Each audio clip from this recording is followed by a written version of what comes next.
Hello guys, welcome to our channel. This is Teja. ప్రస్తుతం మనతో పాటు సీనియర్ జర్నలిస్ట్ జగదేవ్ గారు ఉన్నారు. నమస్తే సార్. నమస్తే అండి. సో షర్మిల గారు వెనకాల చంద్రబాబు నాయుడు గారు ఉన్నారు. ఆయన చెప్పడం బట్టే ఆమె కాంగ్రెస్లో చేరింది, ఇదంతా ఒక నాటకం అని చెప్పేసి కొంతమంది రాజకీయ విశ్లేషకులు చెప్తా ఉన్నారు. సో ఎంతవరకు వాస్తవం? సో ఈ విషయాన్ని రీసెంట్గా సజ్జల రామకృష్ణ గారు కూడా మాట్లాడడం జరిగింది. సో దాని గురించి షర్మిల గారు కాంగ్రెస్లో చేరారని కానీ లేదంటే కాంగ్రెస్తో ఎందుకు పొత్తు పెట్టుకుంటున్నారు, కాంగ్రెసే కదా జగన్మోహన్ రెడ్డి గారిని అన్యాయం చేసింది, కాంగ్రెసే కదా జగన్మోహన్ రెడ్డి గారిని జైల్లో పెట్టించింది, కాంగ్రెసే కదా జగన్మోహన్ రెడ్డి గారి ఓదార్పు యాత్రని అడ్డుకుంది, ఇవన్నీ కూడా సజ్జల రామకృష్ణారెడ్డి గారు స్టేట్మెంట్ ఇస్తూనే ఉన్నారు. దానికి షర్మిల గారు కూడా కొంచెం ఘాటుగానే స్పందించారు. ఎలా అంటే చాలా సందర్భాల్లో చెప్పాను కూడా. ఇప్పుడు తెలంగాణ ఎన్నికల సమయంలో కాంగ్రెస్తో కలిసి పొత్తు పెట్టుకుంటాము, కాంగ్రెస్తో కలిసి ప్రయాణిస్తాము, కాంగ్రెస్తో కలిసి పోటీ చేస్తాము అనుకున్న షర్మిల గారు కొన్ని ఏవో ఇబ్బందికర పరిస్థితుల్లో లేదంటే పొత్తులు కుదరకో బయట నుంచి మద్దతు ఇస్తాం, బట్ మేము పోటీ చేయట్లేదు, బీఆర్ఎస్ వ్యతిరేక ఓటు, ప్రభుత్వ వ్యతిరేక ఓటు ఏదైతే ఉందో అది చేల్చదలుచుకోలేదు, అందుకే పోటీ చేయట్లేదు అని ఆవిడ స్పష్టంగా స్టేట్మెంట్ కూడా ఇచ్చారు. దాని మీద విమర్శ కూడా ఎదుర్కొన్నారు. కాంగ్రెస్ ఏవో తాయిలాలు ఇచ్చిందని ఆవిడ ఏదో ఒప్పందం కుదుర్చుకున్నారు అన్నట్టుగా కూడా చెప్పారు. బట్ ఆవిడ ఢిల్లీలో వచ్చాక నిర్ణయం తీసుకున్నారు, ప్రెస్ మీట్ పెట్టి మరీ కూడా చెప్పారు. చెప్పినప్పుడే అప్పటికే సజ్జల రామకృష్ణారెడ్డి గారు ఒక స్టేట్మెంట్ ఇచ్చారు. ఎట్లా అన్నయ్యని ఇలాగ ఇబ్బంది పెట్టింది, మళ్ళీ ఆవిడ ఆ పార్టీతో కలిసి వెళ్ళడం ఎంతవరకు కరెక్ట్ అన్నట్టుగా స్టేట్మెంట్ ఇచ్చారు. స్టేట్మెంట్ ఇస్తే అదే మన మీడియా మిత్రులు ఒకటి అడిగారు, ఇలాగా మీరు అక్కడితో ఒకప్పుడు అన్యాయం చేసింది కాంగ్రెసే కదా మా అన్నయ్యకి, మళ్ళీ ఇలా కలుస్తున్నారు ఏంటని సజ్జల రామకృష్ణారెడ్డి గారు స్టేట్మెంట్ ఇచ్చారు అంటే ఆవిడ ఒకటే చెప్పారు, ఒకప్పుడు మేము ఆ రాష్ట్రం వదిలి ఇక్కడికి వచ్చినప్పుడు మాతో ఏం సంబంధం లేదు అని స్టేట్మెంట్ ఇచ్చిన ఆ రామకృష్ణారెడ్డి గారు ఇప్పుడు మళ్ళీ మా గురించి మాట్లాడుతున్నారంటే మళ్ళీ మాతో సంబంధం కలుపుకోవాలని చూస్తున్నారా, అది విషయం ఆయన్ని అడగండి అన్నారు. అంటే సంబంధం లేదు అన్నట్టుగానే కరాఖండిగా చెప్పారు.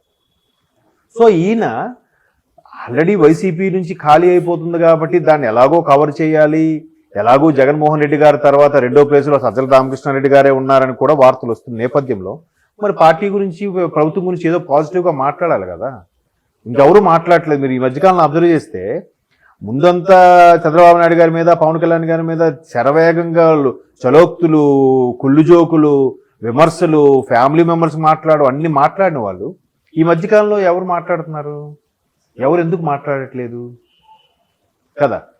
ఓన్లీ అంటే కొంతమంది వైసీపీ కార్యకర్తలు కానీ వైసీపీ శ్రేణిలో మాట్లాడుకుంటున్నది ఏంటంటే ప్రజెంట్ విజయసాయిరెడ్డి గారు పార్టీలో రెండో స్థానంలో ఉన్నప్పుడు జగన్మోహన్ రెడ్డి గారి తర్వాత విజయసాయిరెడ్డి గారు అన్ని తానే చూసుకుంటూ చాలా వరకు అందరినీ మొబిలైజ్ చేస్తూ పార్టీని ముందుకు నడిపించడానికి తీసుకెళ్లారు. ప్రత్యర్థుల్ని, ప్రతిపక్షాలని విమర్శలు గుప్పించేవారు, బాగా దుయ్యబట్టేవారు. కానీ మరీ పర్సనల్గా తిట్లు పురాణంతో కానీ మరో విధంగా కానీ ఎవరైనా పార్టీలోకి వస్తే ఖచ్చితంగా చంద్రబాబును తిడతారంటే మీరు పార్టీలోకి రండి, అలాంటి కండిషన్స్ ఏం పెట్టేవారు కాదు. ఇది కేవలం సజ్జల రామకృష్ణారెడ్డి గారు వచ్చాకే ఈ పందా తీసుకుంది వైసీపీ అనే ఒక టాక్ అయితే నడుస్తుంది. మేబీ అది వాస్తవమేమో అనిపిస్తుంది నాకైతే. ఎందుకంటే విజయసాయిరెడ్డి గారు ఉన్నప్పుడు చాలా హుందాగా ఉండేది, విమర్శలు ఉన్నా కూడా ఒకలాగా ఉన్నాయి. కానీ గవర్నమెంట్ ఫామ్ అయ్యి సజ్జల రామకృష్ణారెడ్డి గారు తెర మీదకి వచ్చిన తర్వాత ఎందుకో మరీ డెప్త్కి వెళ్ళిపోయే విమర్శలు, వాడు వీడు అనడం, సన్నాసి అనడం, దొంగ ఎదవ అనడం, ఆడు అదేంటది వెన్నుపోటుదారుడు, ఆ మోసగాడు, ఆ పనికి మాలినోడు, ఇట్లాంటి పదాలు డైరెక్ట్గా అనమాట బూతుల్లాగే ఇవి ఎక్కువయ్యాయని కూడా ఒక వాదం ఉంది. బట్ నాకు అది అబ్జర్వ్ చేస్తే కరెక్టే కదా అనిపిస్తుంది కదా. సో ఇప్పుడు ఎవరు మా విమర్శించట్లేదు. ఎందుకు? షర్మిల గారు కూడా రాజశేఖర రెడ్డి బిడ్డ. రాజశేఖర రెడ్డి గారు ఎవరు? కాంగ్రెస్ నుంచే, కాంగ్రెస్ పార్టీ నుంచే, కాంగ్రెస్ హస్తం సింబల్ నుంచే 2 సార్లు ముఖ్యమంత్రిగా ఎన్నికైన వ్యక్తి. అది విషయం షర్మిల గారు కూడా చెప్పారు. కాంగ్రెస్ నాన్నగారిని 2 సార్లు ముఖ్యమంత్రి చేసింది. అటువంటి కాంగ్రెస్కి నేను ఎప్పుడు విధేయులుగా ఉంటాను. అండ్ మోర్ ఓవర్ మొన్న సుమారుగా 27 స్థానాల్లో తెలంగాణలో కాంగ్రెస్ రావడానికి కారణం మా మద్దతే, మా పార్టీ ఇచ్చిన మద్దతు వల్ల గెలిచింది. ఆ కృతజ్ఞత కాంగ్రెస్ ఉంది కాబట్టి నన్ను కాంగ్రెస్ లోకి ఆహ్వానించింది అన్నట్టు కూడా ఆవిడ చెప్పారు.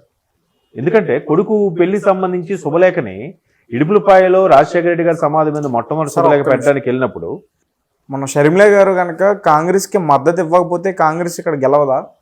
గెలవద్దా గెలిచేది అంటే ఎంతో కొంత తోడ్పాటు అయ్యింది కదా. ఉమ్, మీకు అన్ని 5,000 కలిస్తే కదండి పిడికిలి. ఉమ్, రేవంత్ రెడ్డి గారు బాగా పనిచేశారు, కాంగ్రెస్ పథకాలు పనిచేశాయి, కాంగ్రెస్ లో ఉండే సీనియర్ లీడర్లు అందరూ కూడా ఒక తాటి మీదకి వచ్చారు. వాళ్ళ అంతఃకలహాలు కొట్టుకోవడాలు లేకుండా, ఒకళ్ళ మీద ఒకళ్ళు విమర్శలు గుప్పించుకోకుండా బాగానే చేశారుగా. ఎక్కడ కాంగ్రెస్ సీనియర్ నాయకులు ఎవరు బయటకు రాలేదుగా. అవును కదా, నేను సీఎం అంటే నేను సీఎం అని ఎవరు మాట్లాడుకోలేదుగా. ఉమ్, పోలింగ్ అయిపోయి కౌంటింగ్ తర్వాత ఎవరు సీఎం అనేది కొద్దిగా ఒక 24 hours కాస్త ఉత్కంఠ రేపింది కానీ, బట్ అప్పుడు కూడా క్లారిటీ ఉంది, రేవంత్ రెడ్డి గారే డౌట్ లేదు సీఎం అని. మిగతా అందరూ అక్కడికి వెళ్ళి లాబింగ్ చేసుకోవడానికి వెళ్ళారు కానీ ఇక్కడ ఉన్నారంటే ఈయనే సీఎం అని. మిగతా ఇద్దరు ఎవరు ఉత్తమ్ కుమార్ గారు, భట్టి గారు వెళ్ళినప్పుడు కూడా వాళ్ళకి కొన్ని కీలకమైన పదవులు, కొన్ని కీలకమైన బాధ్యతలు అప్పచెప్పడానికి కాంగ్రెస్ అధిష్టానానికి పిలిపించిందే తప్ప రేవంత్ రెడ్డి గారు అనేది ఫైనల్ అన్ని రకాలుగా.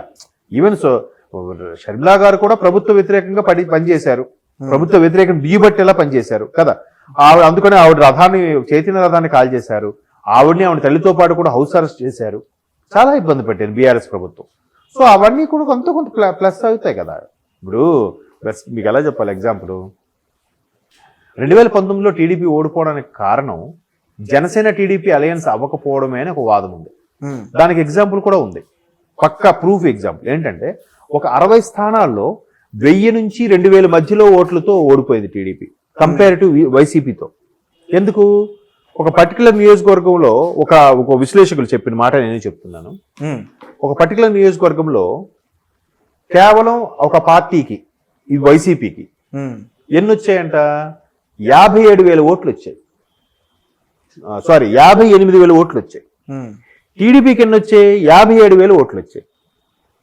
జనసేన అక్కడ పోటీ చేయకుండా ఒక ఇండిపెండెంట్ అభ్యర్థికి, స్వతంత్ర అభ్యర్థికి సపోర్ట్ చేసింది. ఆ సపోర్ట్ చేసిన అభ్యర్థికి 3,500 ఓట్లు వచ్చాయి. అర్థమవుతుందా మీకు క్లారిటీగా? వైసీపీకి 58,000 ఓట్లు, టీడీపీకి 57,000 ఓట్లు, ఆ స్వతంత్ర అభ్యర్థికి 3,500 ఓట్లు. స్వతంత్ర అభ్యర్థి కాకుండా అదే జనసేన టీడీపీతో అలయన్స్ అయ్యి ఉంటే ఎన్ని వచ్చిండేవి? టీడీపీకి 60,500 వచ్చిండేవి. అవునా? అవి 57, ఇవి 3,500. ఇప్పుడు 3,000 వేసుకోండి, 60,000 ఓట్లు వచ్చిండేవి. అప్పుడు వైసీపీకి ఎన్ని ఉన్నాయి? 58,000 ఉన్నాయి. అప్పుడు ఎమ్మెల్యే ఎవరు? మరి టీడీపీ ఎమ్మెల్యే ఎవరుగా? అలాగా 60 స్థానాల్లో టీడీపీ కోల్పోయింది. సో అక్కడ జనసేన ఎంతో కొంత ఇంపాక్ట్ చేసిందని అనుకోవాలా లేదా మీరు చెప్పండి. సో అదే ఎగ్జాంపుల్ కూడా ఇక్కడ ఒక 27 స్థానాల వరకు వీళ్ళు పోటీ చేయడం వల్ల ఆ యాడయ్యే 1,000-1,500 ఓట్లు కూడా కాంగ్రెస్కి ప్లస్ అయ్యాయేమో, అయ్యుండొచ్చేమో. అంతే కదా. ఇప్పుడు కామారెడ్డిలో రమణారెడ్డి గారు ఎలా గెలిచారు? కేసీఆర్ గారు, రేవంత్ రెడ్డి గారు ఇద్దరు 2 సింహాలు పోటీ పడుతున్నప్పుడు కేసీఆర్ గారికి 52,000 ఓట్లు ఎన్ని వచ్చాయి, రేవంత్ రెడ్డి గారికి ఒక 47-48,000 ఓట్లు ఎన్ని వచ్చాయి, 50,000 ఓట్లు, ఆయనకి 55,000 వచ్చాయి. జస్ట్ 5,000 ఓట్ల తేడాతో గెలిచారు కదా రమణారెడ్డి గారు కదా. సో అక్కడ ప్రభావం చూపినట్టే కదా. అలాగే ఇక్కడ కూడా కొన్ని వాటి ప్రభావం చూపాను. ఆవిడ ఓపెన్ గా చెప్పారు. ఆ ఇడుపులపాయలో శుభలేఖ పెట్టడానికి వెళ్ళినప్పుడు ఆ కృతజ్ఞత భావం నాకు కాంగ్రెస్కి నా పైన ఉంది, అందుకే నన్ను ఆహ్వానిస్తున్నా, నేను కూడా పార్టీ విలీనం చేసి పార్టీ కోసం పనిచేస్తాను, ఏ కీలక పదవి ఇచ్చినా చేస్తాను అన్నట్టుగా చెప్పారు. సో ఆవిడే చెప్పారు, ఆవిడే స్వయంగా చూశారు. ఇప్పుడు నిజంగా ఇది చంద్రబాబు గారి హస్తం అయితే, చంద్రబాబు గారే జగన్మోహన్ రెడ్డి గారు సీఎం అయిన తర్వాత ఆంధ్ర నుంచి తల్లిని చెల్లిని పంపించారా? వైఎస్ విజయమ్మ గారు గౌరవ అధ్యక్ష పదవికి రాజీనామా చేశారు కదా. చేసేసి ఏం చెప్పారు? ఇక్కడ నుంచి బిడ్డతో ఉంటానని చెప్పారు కదా. బిడ్డతో ఉండడానికి గౌరవ అధ్యక్ష పదవికి ఎందుకు రాజీనామా చేయాలి? నెక్స్ట్, జగన్మోహన్ రెడ్డి గారు జైల్లో ఉన్నప్పుడు, అన్ని ఇబ్బంది పడినప్పుడు మ్యాక్సిమం సపోర్ట్ చేసి మాట్లాడింది ఎవరు? పార్టీని నిలబెట్టింది ఎవరు? షర్మిల గారు. పాదయాత్ర చేశారు. ఆవిడ వాయిస్ బాగాలేదని విమర్శలు ఎదుర్కొన్నారు, ఆవిడకి మాట్లాడడం రాదని విమర్శలు ఎదుర్కొన్నారు. రాజశేఖర రెడ్డి బిడ్డగా ఒక్క క్వాలిఫికేషన్ తప్ప ఇవికి ఏ క్వాలిఫికేషన్ లేదన్నారు. అయినా మరి అవన్నీ నెగ్గుకొచ్చిందా? కష్టపడి తిరిగిందా సుమారుగా సంవత్సరం పాటు? మరి దానివల్ల నిలబడింది కదా. మరి ఆవిడకి ఏం సుముచిత స్థానం ఉంది పార్టీలో? దానికి మరి రామకృష్ణారెడ్డి గారు ఏం చెప్తారు కదా. సో ఇప్పుడు కూడా ఏంటంటే అర్థమైపోయింది, పార్టీ ఖాళీ అవుతుంది, ఒక్కొక్కరుగా వెళ్ళిపోతున్నారు.